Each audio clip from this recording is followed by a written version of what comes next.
will look at Cambodia, 97%. រដ្ឋបាលរបស់លោកដូណាល់ត្រាំនៅថ្ងៃប្រហ័សបានសម្រេចដំឡើងពន្ធនាំចូលទំនិញពីកម្ពុជាទៅសហរដ្ឋអាមេរិកប្រមាណ 50% សហរដ្ឋអាមេរិកប្រកាសថាការដំឡើងពន្ធនេះនឹងចូលជាធរមាននៅថ្ងៃទី 9 ខែមេសាឆ្នាំ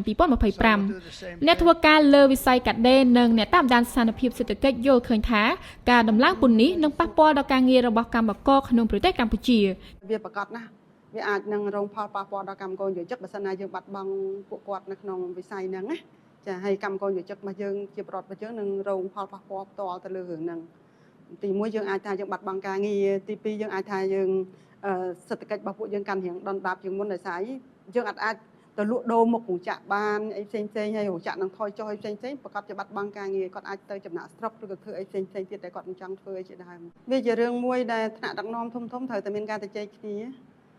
ដើម្បីឲ្យធ្វើម៉េចដើម្បីឲ្យយើងមានស្ថិរភាពសេដ្ឋកិច្ចទុកនៅស្ថានភាពនៅដំណាក់កាលពេលហ្នឹងណាហើយបើសិនណាមិនគិតទេខ្ញុំគិតថា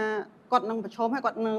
ជាអ្នកមួយទទួលខុសត្រូវដដែលទេអញ្ចឹងណាចឹងគឺត្រូវតែដោះស្រាយត្រូវតែជែកគ្នាក្នុងករណីនេះទាមទារឲ្យ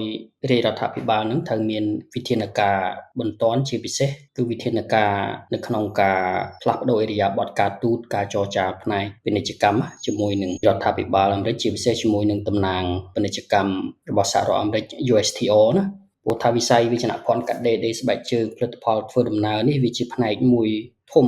នៃទំហំនៃការនាំចេញរបស់ប្រទេសកម្ពុជានិងមានបំណែកទីផ្សារធំទៅទីផ្សារសហរដ្ឋអាមេរិកណាយើងដឹងហើយថាយើងនាំចេញទៅសហរដ្ឋអាមេរិកប្រមាណជា10,000 លានដែរបាទនៅក្នុងមួយឆ្នាំយើងកើនរហូតបាទហើយសហរដ្ឋអាមេរិកនាំចូលមកយើងវិញខ្ទង់ប្រហែលជា200 លាន300 លានទេក្នុងមួយឆ្នាំអញ្ចឹងយើងបើសិនណាយើងធ្វើការសិក្សាទៅយើងអាចបន្ធូរបន្ថយទំនិញសហរដ្ឋអាមេរិកមួយចំនួនចូលមកទឹកដីកម្ពុជាយើងប្រហែលជាសហរដ្ឋអាមេរិកគិតខុសពីនេះបាទក៏ប៉ុន្តែឥឡូវនេះសាច់រឿងវាបានឈានដល់ដំណាក់កាលមួយដែលការអនុវត្តរបស់រដ្ឋាភិបាលសហរដ្ឋអាមេរិកហ្នឹងគឺថាទូទៅបាទមិនមែនតែកម្ពុជាទេក៏ប៉ុន្តែចម្លែកតែកម្ពុជាយើង